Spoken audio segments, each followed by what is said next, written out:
Shalom, bien-aimés frères et sœurs dans le Seigneur. Évangile du mercredi 11 décembre 2019. Matthieu 11, versets 28 à 30.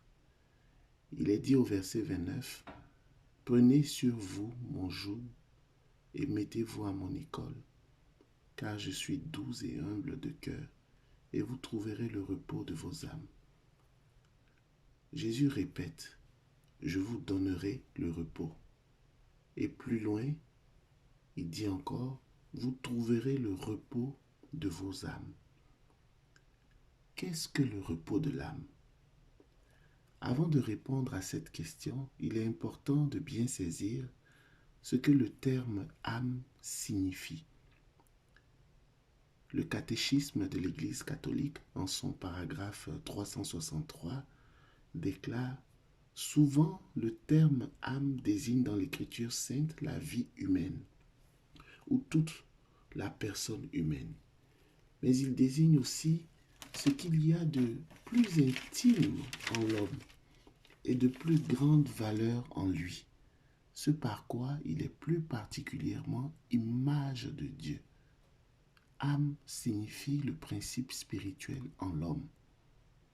On l'a bien compris, l'âme est la partie de l'être la plus importante. Qu'est-ce que donc le repos de l'âme, à présent que nous savons ce que le terme signifie? Et c'est l'apôtre Paul qui nous éclaire en Hébreux 4, verset 3. « Nous qui sommes venus à la foi, nous entrons dans le repos dont il a dit, car j'ai juré dans ma colère, on verra bien s'ils entreront dans mon repos. » Il poursuit au verset 6. « Les premiers à avoir reçu la bonne nouvelle n'y entrèrent pas à cause de leur indocilité. » Si l'indocilité a empêché nos pères dans le désert d'entrer dans le repos de Dieu, c'est dire que la docilité nous permet d'entrer dans ce repos, nous permet d'accueillir ce repos. Le repos que Jésus promet, c'est le repos de l'âme. Et c'est par l'obéissance, par la docilité à Jésus que l'on y entre. C'est d'ailleurs ce que saint Augustin, après une jeunesse mouvementée, tourmentée, a fini par comprendre lorsqu'il dit « Tu nous as fait pour toi, Seigneur, et notre cœur est sans repos tant qu'il ne repose pas en toi. » Bien-aimés frères et sœurs, quel est ton fardeau? Quel est ce fardeau qui t'empêche d'entrer dans le repos de Dieu? Est-ce une blessure intérieure? Une difficulté à pardonner une offense? Une peur chronique? Un mariage qui bat de l'aile? Un enfant rebelle? Un supérieur hiérarchique peu aimable? La peur de la mort? Des soucis financiers? Une maladie dite incurable? Quel est ton fardeau? Quel est ce fardeau-là que tu portes? Je t'annonce aujourd'hui une bonne nouvelle.